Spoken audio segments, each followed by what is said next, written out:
Dear students, organic chemistry का again optical isomerism का बड़ा ही interesting part that is diastereomers. क्या होते हैं पहले वो जानेंगे, फिर इसका ट्रिक जानेंगे, डायरेक्टली क्वेश्चन कैसे किए जाते हैं। बहुत ही मज़ा आने वाला है। एक्साइटेड हो बच्चों सभी के सभी?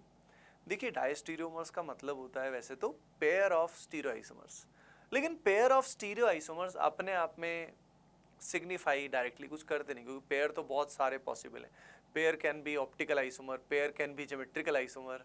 ठीक है, तो पहले सवाल करेंगे और फिर हम थोड़ा डीप कंसेप्चुअल एंगल पे भी जाएंगे कि डायस्टीरियोमर्स क्या रहते हैं। पर पहले सवालों की बात करते हैं, डायरेक्टली क्वेश्चंस पे चलते हैं। जैसे ये जो पेयर है इसको देखते हैं। ठीक, ये जो पेयर आपको दिखाई दे रहा है बेटा, यहाँ पे जो सेंटर कायरल आपको दिखाई दे रहे हैं, इनका आरएस कॉन्फ़िगरेशन आपको निकालना आना चाहिए। आरएस कॉन्फ़िगरेशन के बेसिस पे ही ये सवाल आपसे हो पाएंगे। अब जब आरएस कॉन्फ़िगरेशन आप निकालेंगे तो यू विल सी कि ये वाला जो कायरल सेंटर है, यहाँ तो कॉन्फ़िगरेशन सेम है, एस फॉर सेम, लेकिन यहाँ कॉन्फ़िगरेशन अपोजिट है, राइट? यहाँ पे configuration in this case is opposite, क्योंकि ये क्लोरीन वेज में और ये क्लोरीन डैश में। इसका मतलब क्या हुआ? इसका मतलब ये हुआ कि एक कायरल सेंटर का कॉन्फ़िगरेशन तो सेम आ रहा है, लेकिन दूसरे का अपोजिट आ रहा है। तो neither exactly same of both the carbons, neither exactly opposite. In that case, जब आरएस कॉन्फ़िगरेशन ना तो एग्जैक्टली सेम होता है और ना ही एग्जैक्टली अपोजिट होता है, तब उनको हम डायस्टीरियोमर्स बोलते हैं। तो यहां पे ध्यान रखिए, नाइदर सेम नॉर अपोजिट, ना तो एग्जैक्टली सेम ना ही एग्जैक्टली अपोजिट। आरएस कॉन्फ़िगरेशन अगर हो तो ऐसे केस में उसको इनको इनका जो रिलेशन है, दैट रिलेशन इज कि एक दूसरे के क्या कहलाएंगे, ये डायस्टीरियोमर्स। याद रखिए, ये जो एनेंटियोमर टर्म होता है, ये जो डायस्टीरियोमर टर्म होता है, ये पेयर के लिए होता है। This is always for pair, right? तो जैसे पिछले वीडियो में हमने एनेंटियोमर के बारे में देखा था, तो एनेंटियोमर भी एक पेयर ही होता है। Similarly diastereomer is also a pair. अब एनेंटियोमर में आपको याद होगा शायद कि जो दोनों आइसोमर्स होते हैं उनका optical behaviour equal and opposite होता है। एक का रोटेशन प्लस अल्फा है तो दूसरे का माइनस अल्फा है। डायस्टीरियोमर में ऐसा कुछ होता है क्या? नहीं, डायस्टीरियोमर में ऐसा कुछ नहीं होता है। ठीक है, डायस्टीरियोमर का डीप कॉन्सेप्ट हम थोड़ी देर में और देखेंगे, मैं बताऊंगा आपको। अगली चीज और बता देता हूं, जैसे कि यहाँ पे जो आपको दिखाई दे रहा है, ये सिस 2 ब्यूटीन है और ये ट्रांस 2 ब्यूटीन है। बच्चों, ये ज्योमेट्रिकल आइसोमर तो है ही, लेकिन ये एक दूसरे के डायस्टीरियोमर भी हैं। अब ये डायस्टीरियोमर कैसे हो गए? तो यहाँ डायस्टीरियोमर का डेफिनेशन हमें जानना बेहद जरूरी है। डायस्टीरियोमर का डेफिनेशन आइए देखते हैं। They are non mirror image stereo isomers. एक दूसरे के ये non mirror image stereo isomers होते हैं। तो स्टीरियो आइसोमर्स में तो ज्योमेट्रिकल भी आ जाता है, ऑप्टिकल भी आ जाता है, लेकिन नॉन मिरर इमेज होनी चाहिए। अब आप सभी को पता है कि ज्योमेट्रिकल आइसोमर्स जो होते हैं भाई, सिस और ट्रांस तो कभी एक दूसरे के मिरर इमेज हो ही नहीं सकते। तो they are non mirror images of each other. ये एक दूसरे के नॉन मिरर इमेज होते हैं। कौन नॉन मिरर इमेज होते हैं? Cis and trans, geometrical. तो ये स्टीरियो आइसोमर्स भी हुए और उसके अलावा ये नॉन मिरर इमेज भी हुए। इसलिए geometrical isomers in general they are diastereomers. तो geometrical isomers are also diastereomers in general. There are rare cases जिसमें कुछ अलग हो जाता है, बट इन जनरल ऐसा ही होता है। अब बात करते हैं ये जो ऊपर वाला केस है, जब आरएस कॉन्फ़िगरेशन ना ही एग्जैक्टली सेम है ना ही एग्जैक्टली अपोजिट है, तो they can not be mirror images of each other, mirror images of each other. तो आरएस कॉन्फ़िगरेशन ना ही सेम ना ही अपोजिट, ये कहां से आया? ये इसी डेफिनेशन से आया। क्योंकि आप देख सकते हैं यहाँ पे दोनों chlorine and bromine same side लाई कर रहे हैं, वेज में आ रहे हैं, आगे की तरफ लाई कर रहे हैं। लेकिन यहाँ पे देखिए, एक क्लोरीन डैश में है तो एक जो ब्रोमीन है ये वेज में लाई कर रहा है। तो how can they B mirror image of each other? एक दूसरे के वो मिरर इमेज हो ही नहीं सकते।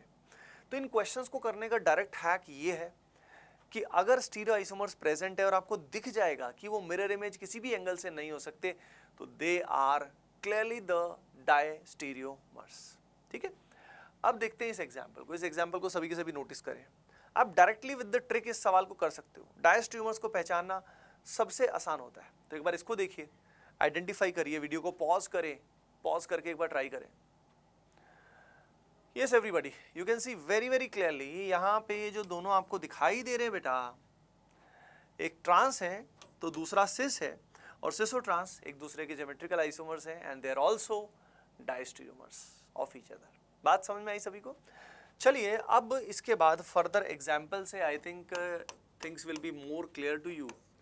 जैसे एक पर्टिकुलर एग्जाम्पल से आपको आई थिंक सारे फंडे क्लियर हो जाएंगे। यहाँ पे आपको रिलेशन बताना है। ये एमी जो है ये मिथाइल है, Me stands for methyl hair.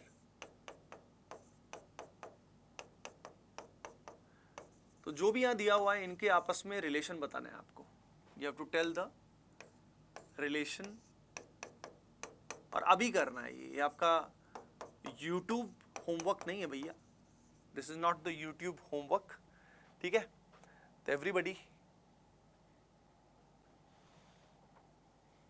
Yes everyone try करिए the same method RS configuration वाला एंड निकालिए RS configuration in the chiral centres. जो ये कायरल सेंटर आपको दिखाई दे रहे हैं इनका आरएस कॉन्फ़िगरेशन निकालिए सभी का, उससे क्वेश्चन हो जाएगा। इसको ए मान लेते हैं, इसको बी मान लेते हैं, इसको सी मान लेते हैं। तो हमें जो रिलेशन बताना है वो हमें बताना है ए और बी के बीच में, ए और सी के बीच में एंड बी और सी के बीच में क्या रिलेशन है ये आपको बताना है। You have to think about that.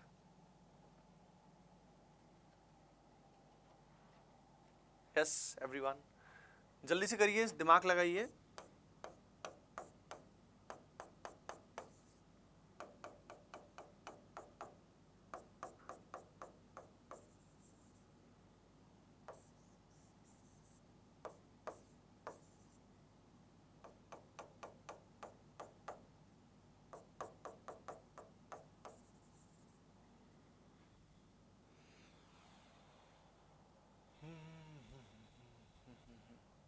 हाँ जी, देखो, होपिंग दैट आपने इसको ठीक से ट्राई किया होगा, ठीक है?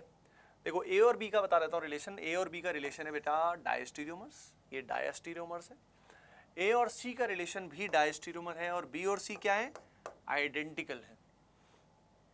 क्यों भाई? आरएस कॉन्फ़िगरेशन निकालो। यहाँ ए और बी के केस में ना तो एग्जैक्टली सेम आ रहा है ना ही एग्जैक्टली अपोजिट आ रहा है। ए और सी में अगर देखें तो भी एग्जैक्टली सेम ना ही एग्जैक्टली अपोजिट। लेकिन बी और सी में अगर आप चेक करोगे तो आपको दिखेगा, क्या दिखेगा? कि एग्जैक्टली अपोजिट आएगा। लेकिन एग्जैक्टली अपोजिट के साथ साथ ध्यान से देखिए, अरे भाई यहाँ सिमेट्री आ रही है, पीओएस सीओएस, इसीलिए these two are identical in nature. ये दोनों आइडेंटिकल हो जाएंगे, जो हमने एनेंटियोमर वाले वीडियो में किया भी हुआ है। ओके बच्चों? Yes everyone. अब ये जो पर्टिकुलर क्वेश्चन है इन दोनों में आपको रिलेशन बताना है, और आप बिना आरएस कॉन्फ़िगरेशन निकाले इसको करोगे। बिना आरएस कॉन्फ़िगरेशन निकाले आप डायरेक्टली इस सवाल को कर सकते हो, ठीक है?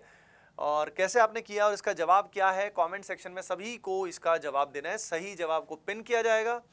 एंड जो भी बच्चे अगेन चैप्टर वाइज प्रैक्टिस करना चाहते हैं, बहुत ही relevant questions, part test, full test देना चाहते हैं, तो बच्चों आप सभी ATP स्टार ऐप पे जाइए या वेबसाइट पे जाइए और वहाँ पे जाके AOTS में आज ही एनरोल कर लेना, ठीक है? बस, और वहाँ से अपना टेस्ट देना तुरंत शुरू करना। चलो बच्चों, मिलते हैं नेक्स्ट पर्टिकुलर वीडियो में। Bye bye, take care and keep doing well, love you all.